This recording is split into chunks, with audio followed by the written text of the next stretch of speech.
बिस्मिल्लाहिर्रहमानिर्रहीम।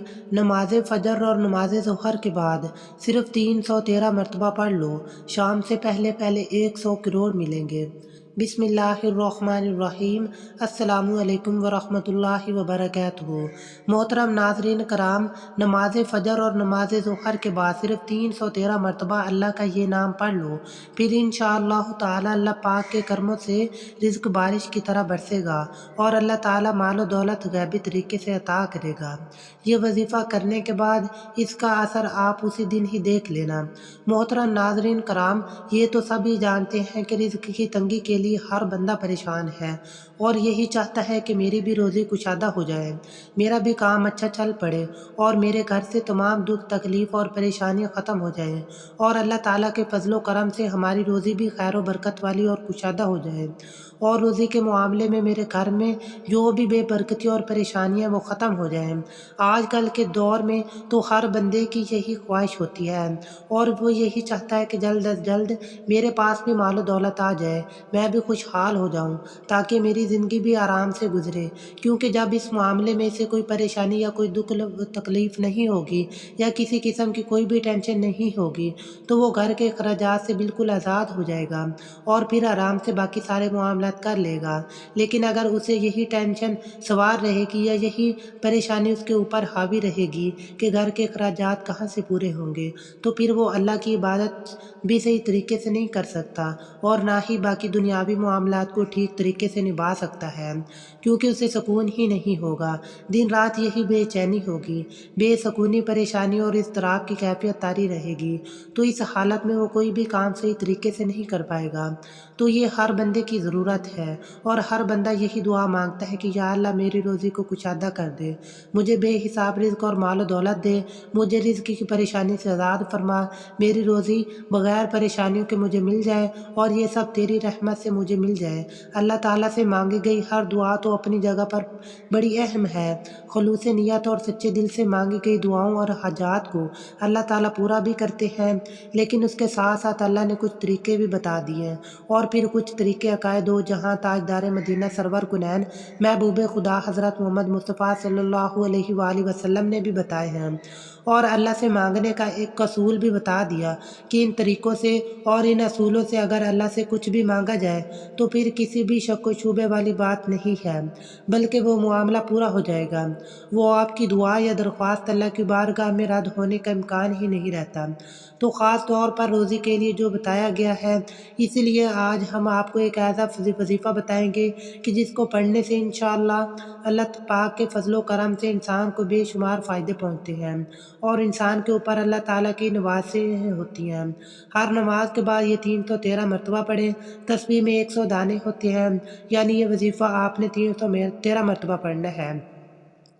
इंशाअल्लाह ताला रब करीम के फजलो करम से आप देखेंगे कि रिज़्क ऐसी ऐसी जगहों से आएगा कि जहाँ पर आपकी सोच भी नहीं जा सकती।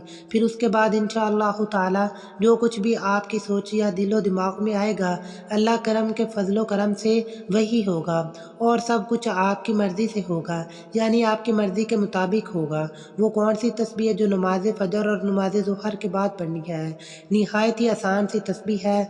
मोहतरम नाज़रीन कराम, ये एक बात मैं वाज़ेह बता दूँ कि आप बेशक कोई भी वजीफ़ा या कोई भी सख्त से सख्त अमल कर लें, लेकिन उस सब के बावजूद भी रोज़ी के लिए अहम चीज़ है ये है कि 5 वक़्त की नमाज मुकम्मल पाबंदी से पढ़ें। नमाज के बहुत सारे फ़ायदे हैं, लेकिन सबसे पहला फ़ायदा ये बताया गया है कि नमाज पढ़ने वाले की रिज़्क की तंगी अल्लाह ताला अपने फजलो करम से दूर कर देते हैं। इसके अलावा नमाज पढ़ने के दूसरे भी बहुत से फ़ायदे हैं, लेकिन पहला बड़ा फ़ायदा तो यही है, इंसान की दुनिया की परेशानी और जुल्फ़ों से आज़ाद हो जाता है। तमाम मर्द हज़रात तो मस्जिद में ही बाजुमात नमाज अदा करें और मेरी बहनें मुकर्ररा वक़्त पर ही नमाज अदा करें। मुकर्ररा वक़्त से मुराद है कि नमाज को वक़्त पर ही अदा करें और लेट ना पढ़ें। अक्सर बहनें घर के काम काज में मसरूफ़ रहती हैं और वक़्त का उन्हें पता भी नहीं चलता। तो फिर जब असर का वक़्त बिल्कुल करीब आ जाता है, फिर वुज़ू करके नमाज अदा करती हैं। बेशक इंसान कमज़ोर है, लेकिन फिर भी काफ़ी सारे मर्द व ख़वातीन मुस्तकिल अपनी एक आदत बना लें। अपनी मुकम्मल रूटीन यही रखते कि नमाज हमेशा लेट ही नहीं نہیں پڑھنی ہے، یہ عادت اچھی نہیں ہے، یہ عادت اللہ تعالیٰ کو پسند نہیں ہے۔ حضور نبی کریم حضرت محمد مصطفیٰ صلی اللہ علیہ وآلہ وسلم کے پاک فرمان کا مفہوم ہے کہ بہترین آدمی وہ ہے جو اپنی نمازوں کو مقرر اوقات پر پڑھتا ہے، اور مزید فرمایا گیا کہ نماز میری آنکھوں کی ٹھنڈک ہے۔ اسی طرح قرآن پاک میں بھی یہی حکم دیا گیا ہے، مفہوم ہے کہ بے شک اللہ نے انہیں نمازوں کو اپنے مقررہ اوقات پر فرض کیا ہے، تو وقت پر پڑھنا بھی فرض میں داخل ہے۔ تو پہلا بڑا انعام تو یہ ہو گیا کہ رزق کی تنگی کو دور کرنے کے لیے مکمل نمازوں کی پابندی کرنا رزق کے معاملے میں بہت ہی خیر و برکت والی ہے۔ اور اس کے ساتھ ساتھ اگر یہ وظیفہ فجر اور ظہر کی نماز کے ساتھ ہو جائے تو پھر یوں سمجھ لیں جس طرح آپ کی کوئی لاٹری لگ گئی ہو۔ یہ وظیفہ بہت ہی آسان ہے، آپ صرف مکمل توجہ سے سن لیں۔ آپ نے سب سے پہلے نماز ادا کرنی ہے اور مکمل نماز ادا کرنے کے بعد اسی جگہ پر بیٹھ جائیں۔ پھر پہلے آپ نے بسم اللہ الرحمن الرحیم ایک مرتبہ پڑھنا ہے، اس کے بعد آپ پہلے 7 مرتبہ درود شریف پڑھیں۔ درود شریف آپ نے درود ابراہیمی ہی پڑھنا ہے۔ اللہم صلی علی محمد وعلی آل محمد کما صلیت علی ابراہیم وعلی آل ابراہیم انک حمید مجید۔ اللہم بارک علی محمد وعلی آل محمد کما بارکت علی ابراہیم وعلی آل ابراہیم انک حمید مجید۔ پھر 313 مرتبہ لا الہ الا اللہ یرزق من یشاء بغیر حساب، اس کو 313 مرتبہ پڑھنا ہے۔ پھر اس کے بعد آپ نے آخر میں دوبارہ 7 مرتبہ درود ابراہیمی پڑھنا ہے۔ یہ عمل آپ مسلسل کریں، انشاءاللہ تعالی آنے والے 2 سے 3 دنوں کے اندر ہی آپ کو اس کا رزلٹ ملنا شروع ہو جائے گا، اور آپ کے ذہن کے اندر یہ بات آ جائے گی کہ واقعی اللہ کی رحمت میرے اوپر کسی ساون کی بارش کی طرح موسلا دھار برس رہی ہے۔ محترم ناظرین کرام، انشاءاللہ تعالی یہ اثرات تو آپ کو 3 دن کے اندر ہی نظر آ جائیں گے، لیکن آپ نے مسلسل یہ عمل 1 مہینے کرنا ہے اور پورے یقین سے یہ عمل کرنا ہے۔ لیکن اس کے ساتھ ساتھ 5 وقت کی نماز کی بھی سختی سے ادائیگی کرنی ہے، اور نماز ہمیشہ مکمل اطمینان اور سکون سے ادا کیا کریں، کیونکہ نماز اللہ کا سب سے بڑا حکم ہے۔ اللہ تعالیٰ کی طرف سے نماز کے بارے میں معافی کی کوئی بھی گنجائش نہیں ہے، کیونکہ اسلام میں واضح طور پر کہا گیا ہے کہ قیامت کے روز سب سے پہلے نماز کے بارے میں پوچھا جائے گا۔ اور ویسے بھی ہمارے اوپر زیادہ تر پریشانیاں، دکھ، تکلیف اور مصیبتیں اسی وجہ سے آتی ہیں کہ ہم اس بڑے حکم سے روگردانی کرتے ہیں، اور جب نماز کا وقت آتا ہے تو ہم اپنے کاموں میں ہی مگن رہتے ہیں اور نماز ادا نہیں کرتے، تو اللہ بھی اپنی رحمت کی چادر ہم پر سے اتار لیتا ہے۔ دنیا جہاں بھی کوئی بھی آدمی اللہ تعالیٰ کی نافرمانی کر کے کبھی کامیاب نہیں ہو سکتا۔ آپ دیکھ لیں کہ دنیا میں بھی جو انسان اپنے ماں باپ کی نافرمانی کرتا ہے یا انہیں غلط اور برا بھلا کہتا ہے اور ان کی بات نہیں مانتا، یا اپنے اساتذہ کی بے ادبی اور گستاخی کرتا ہے، وہ بھی ہمیشہ ناکام اور ذلیل و خوار ہی ہوتا ہے۔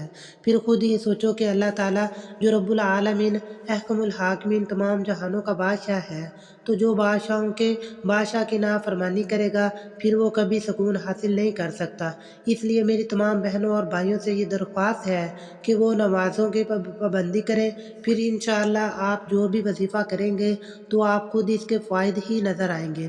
اس کے ساتھ ساتھ ناظرین کرام، اپنی روزمرہ کی روٹین میں ہر وقت اللہ تعالیٰ سے اپنے گناہوں کی معافی مانگتے رہا کریں، اور اس کا بہترین طریقہ یہ ہے کہ کثرت سے استغفار پڑھا کریں، اور اس لیے استغفر اللہ استغفر اللہ استغفرہ پڑھنے کے بھی مستقل روٹین رکھیں، اور یہ تعداد ہر روز بلا ناغہ 313 مرتبہ پڑھیں۔ یہ 300 مرتبہ آپ کسی بھی وقت پڑھ سکتے ہیں، چاہے ہر نماز کے بعد 7 مرتبہ پڑھ لیں۔ اسی طرح 5 نمازوں کے بعد 300 مرتبہ ہو جائے گا، یا کسی بھی نماز کے بعد اکٹھے پڑھ لیں، یا پھر آپ کسی بھی وقت 300 اکٹھے پڑھ لیں۔ آخر میں دعا ہے کہ اللہ تعالی ہمارے اس وظیفے میں کی گئی کسی بھی قسم کی کمی کوتاہی کو اپنے حبیب حضرت محمد مصطفیٰ صلی اللہ علیہ وآلہ وسلم کے صدقے معاف فرمائے، اور ہمیں 5 وقت نماز باجماعت ادا کرنے کی توفیق عطا فرمائے، اور ہمیں عذاب قبر اور عذاب حشر کی سختیوں سے محفوظ فرمائے، اور ہمیں دنیا اور آخرت دونوں جہانوں میں بھلائی نصیب فرمائے۔ آمین ثم آمین۔ اللہ ہم سب کا حامی و ناصر ہو۔ السلام علیکم ورحمۃ اللہ وبرکاتہ۔